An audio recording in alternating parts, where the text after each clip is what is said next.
गणनायकाय गणदैवताय गणाधीशाय धीमहि गुणशरीराय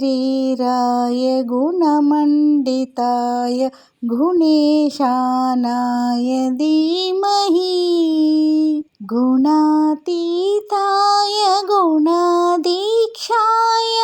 गुणप्रतिष्ठाय धीमहि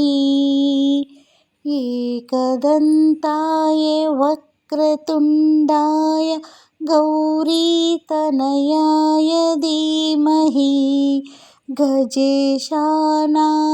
बालचन्द्राय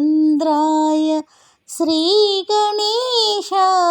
धीमहि गानचतुराय गानप्राणाय गानान्तरात्मने